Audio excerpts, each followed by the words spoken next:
Soc en Lai, utilitzo el pronom ell o elli, soc una persona trans no binària, soc formador i educador. També he estudiat biologia i ja està aquí. I formo part del col·lectiu Argelaga.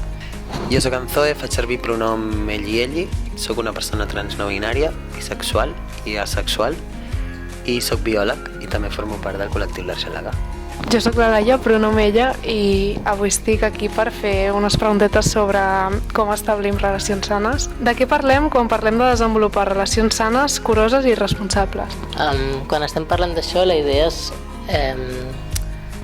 crear relacions i enfortir relacions que tinguin una mica el plaer en el centre, les cures en el centre i que ens sentin bé, en el fons, no? Com relacionar-nos d'una manera que ens faci sentir bé, que no estiguem pensant ui, que pesada se'm fa aquesta relació, que difícil. Evidentment hi haurà coses difícils a vegades a les relacions, però la idea és que puguem trobar moments, o la major part dels moments, dedicats a gaudir i a trobar-nos, a conèixer-nos més. A passar-nos-ho bé, no? Com que la part central de la relació ha de ser gaudir.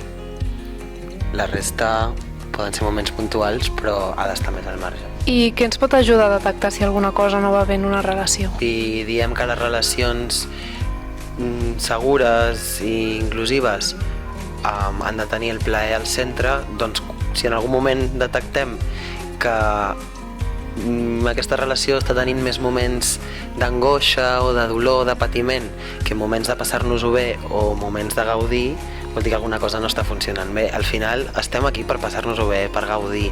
Les nostres relacions ens han de donar això. Si en algun moment no estem gaudint o estem sentint més dolor del que ens agradaria o està passant sovint que sentim dolor, potser és que alguna cosa no funciona bé i li hem de donar una volta. Creixem pensant que l'heterosexualitat és la norma. Per què passa això? Perquè vivim en un sistema on s'ha posat des de fa molt de temps l'heterosexualitat, el ser persones cis i un piló d'altres coses com l'eix i l'eix principal de com hem de ser i com hem de funcionar. I des de peques moltes vegades ens eduquen d'aquesta manera, i ja no només les famílies o el professorat, el que sigui, sinó a les pel·lícules, als llibres, tot el rato estem rebent que han de ser d'una manera en concret, una manera cis hetero, concretament.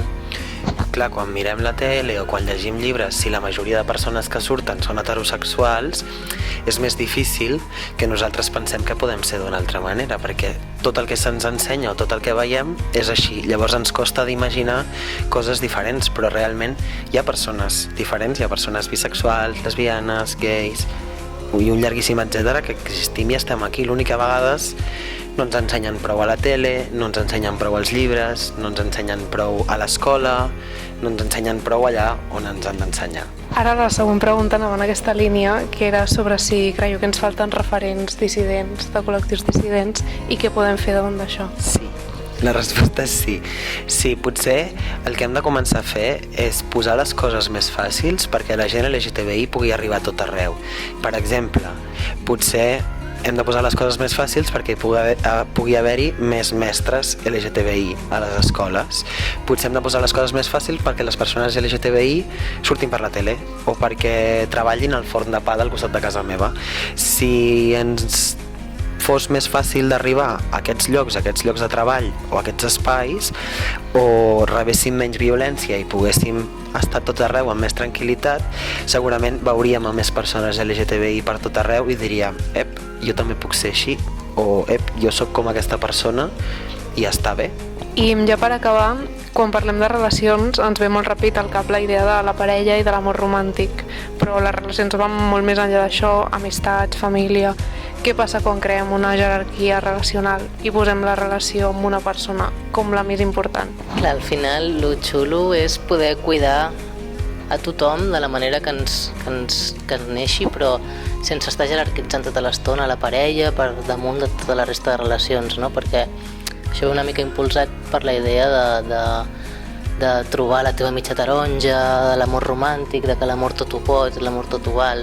Llavors, moltes vegades, quan trobem una parella o una persona amb la que ens hi vinculem des d'aquí, deixem tot de banda només per estar amb aquesta persona i deixem de cuidar-nos a nosaltres, deixem de cuidar les amigues, deixem de cuidar la família i això fa també que no ens estiguem respectant les nostres necessitats i que li donem molt de pes a una persona, llavors també si en algun moment ho hem de deixar o ens hem de vincular d'una manera diferent o el que sigui, encara és més complicat fer-ho, i que també doncs, les amigues són molt xules, no? Que és xulo poder-li donar el pes i la importància que tenen.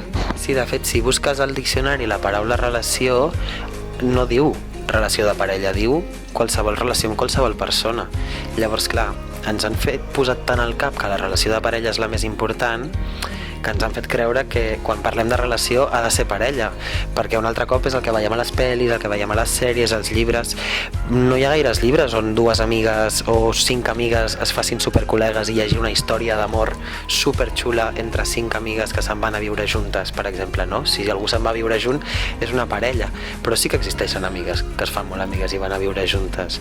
Llavors, potser ens estem perdent coses si ens estem pensant que les relacions són només tenir una parella i res més. Potser ens estem perdent l'oportunitat de gaudir més temps amb les nostres amigues, gaudir més temps amb la nostra família, conèixer persones noves. Potser és més xulo que tothom pugui tenir accés, no, a compartir-se amb nosaltres i que puguem compartir-nos amb qui ens vingui de gust. I podem tenir parella, i podem tenir amigues, i podem tenir més d'una parella també, i podem tenir vincles amb moltes persones diferents i potser és més enriquidor i més xulo.